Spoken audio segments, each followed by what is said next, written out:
Hello everyone, this video is made to get 3 forms of verb on your fingertips. So if you want to learn English as a language or as a subject, it is usually believed that or said that a person must have knowledge about English grammar. But do you know, to have a good hand on English grammar, a person must be known to 3 forms of verb? Yes, 3 forms of verb are must to be learnt if you really want to learn English. Okay, so as far as 3 forms of verb are concerned, we usually learn it in our school time, sometimes in college time, and whenever a person wants to crack any kind of government exam at that time, he or she learns it. But still they have many doubts, many confusion. So in this particular video, you can get an idea how you can learn 3 forms of verb easily. So stay tuned and get the strategies which could be used to learn 3 forms of verb easily.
Verbs are of 2 types, regular verbs and irregular verbs.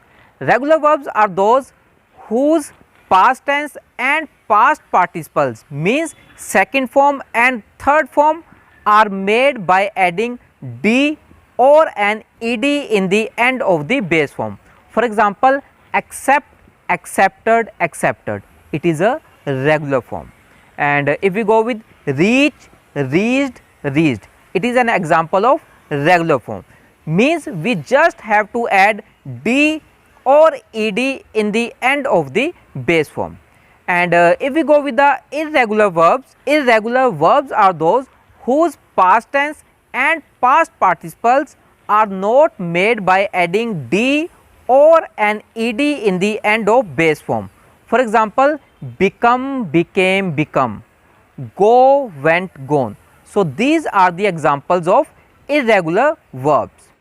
Here we start with those irregular verbs whose base form, past tense and past participles, means first, second, third, all 3 forms are same, and so they are too easy to learn, like bet, bet, bet, cut, cut, cut, put, put, put, or set, set, set. Here on your screen there are such common verbs which are used usually. You can note it on your notebook or get screenshot for further use. Now we go with those irregular verb forms whose all 3 forms, means first, second and third, are different, like awake, awoke, awoken, begin, began, begun, do, did, done, and go, went, gone. These verbs need some practice, so you have to cram these verbs.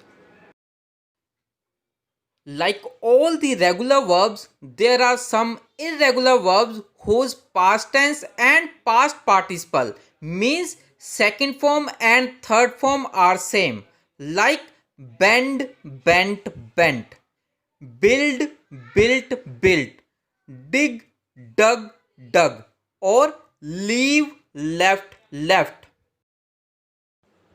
After all these irregular verb types, now we are going to work on regular verbs.